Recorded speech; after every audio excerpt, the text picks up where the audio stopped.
before anything happens, kids can be referred and really mandated into an insight program, an educational support group of some time.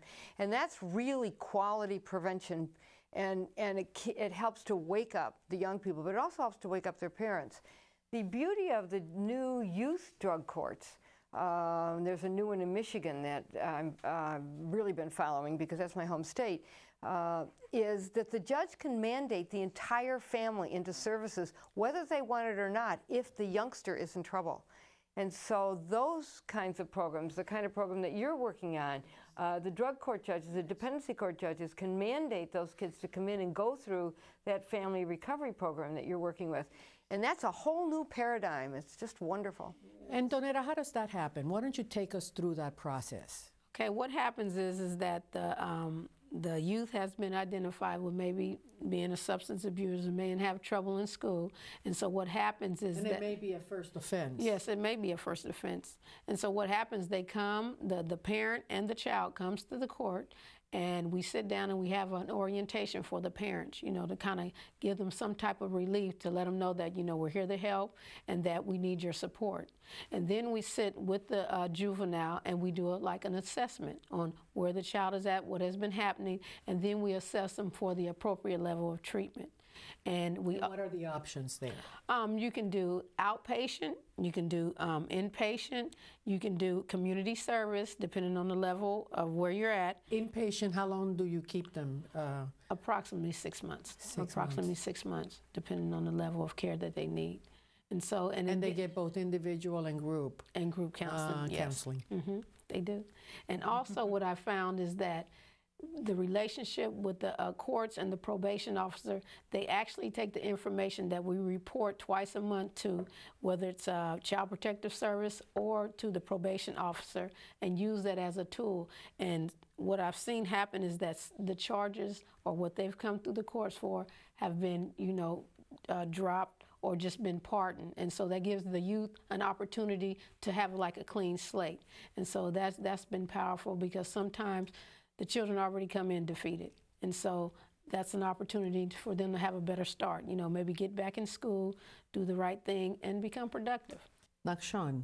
You know, we do a lot of work with youth, either in delinquency or beyond control of parents sort of situations. Substance abuse is oftentimes part of that. And what we're finding is that the whole notion of sending them to a residential program for a long time without really at the front end understanding what does transitioning back into the family look like, and keeping those family connections strong while they're in that level of treatment, we have to take that into account, because the longer the child's away from the family, if you've got a troubled 16-year-old and he's gone for a year, you kind of get used to not having him around, and then it's really hard when he comes back in, you know? Right. And so you really have to focus on that family piece throughout the entire journey, as you say, whether it's residential, outpatient, whatever, because sooner or later the child's going back home, and that home has got to be a place where that's going to support the recovery. Right. Donera, you speak from experience. Yes. You had a child, and yeah, I had two troubled youth. My girls, they were, their behavior was at a high level. And so what happened is that they were fighting a lot in school. And so when I would go to the school, you know, sometimes the facilitator at the school, they assume that, you know, this is the behavior that's happening at home. And this is after you were in recovery that Yes. this happened? Okay. Yes, this was after I was in recovery. And like I said, I had been away from my children at a long time. So they had been in different places where discipline looked different. And so when they came home with me, you know, it looked totally different than what they came from. And so that's where the conflict came in. And so they acted out in school. And so I was able to work with the school system and kind of give them a background of what they've been through and how could they help me.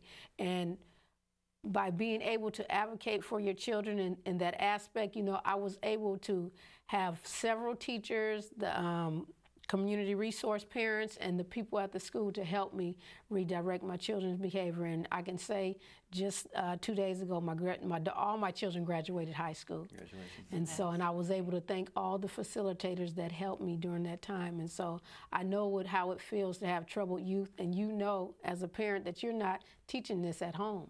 And sometimes you go to the school and they just automatically assume it. So just to educate them on even recovery, you know, they had no clue of how that looked and what damage you do to your children.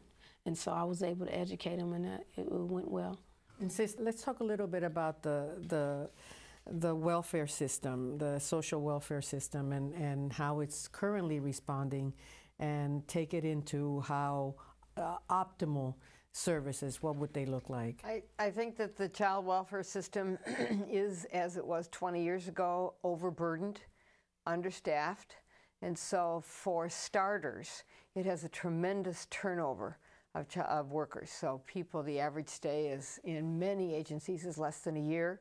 What that does to children who have already, in many cases, been removed from their home and put into one care place and then another care place, so that they are bumped around, don't know where they belong, don't believe they belong anywhere, and then getting a new worker. So that's been a real problem across the system. In addition to that, in the child welfare system in recent years, you have a lot of children whose parents were drug addicts. We had originally they were alcoholics, and oftentimes there was some level of support around.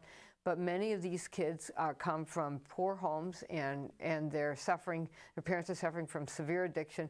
Meth, as certainly Donetta has mentioned, and cocaine, those are drugs that cause tremendously erratic behavior and child abandonment. So the children are in many cases more hurt, and many of them also had parents or mothers who used alcohol or drugs while they were pregnant, and so they've carried some of the deficits from that. So you have a constellation of issues in our child welfare system today that we need to be paying attention to. So this continuum of care, this wraparound services, is ever more important. But another thing that is really important, and we touched on it earlier, is that the child welfare workers are not given, by and large, adequate training in what it is like to be a child in an addicted family. What are the issues for these children? They're trained to assess and remove, or assess and protect. And that developmentally can be very damaging to children. And I think this massive adverse childhood experiences study that has come out of the Centers for Disease Control, showing how the chronic emotional stress of living in those environments is impacting kids' brain development. And if we don't get on top of that and do earlier preventive interventions, if we don't train our child welfare workers to do the kinds of home assessments that allow for nurturing children through these critical brain developments, making them feel part of instead of separate from. So we have a long way to go, and I'm not sure that the welfare system focuses enough on the whole family system. And I've always believed being short-staffed is not enough of a reason not to do the right thing. Well, you know, when we come back, I want to continue with this, and I want to go to Fran and ask her with this whole new prevention strategy, how we build it in to some of these systems that Sis is talking about. We'll be right back.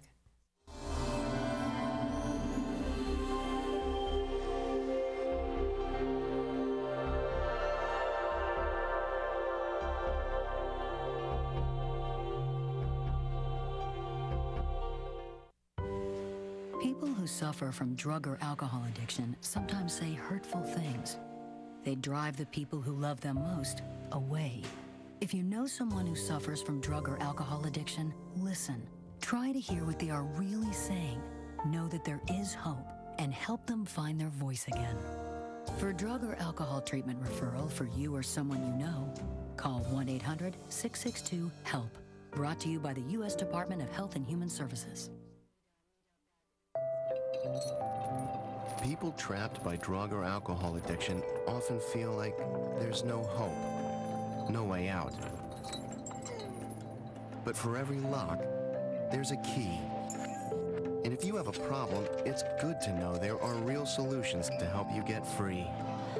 For drug or alcohol treatment referral for you or someone you know, call 1-800-662-HELP. Brought to you by the U.S. Department of Health and Human Services.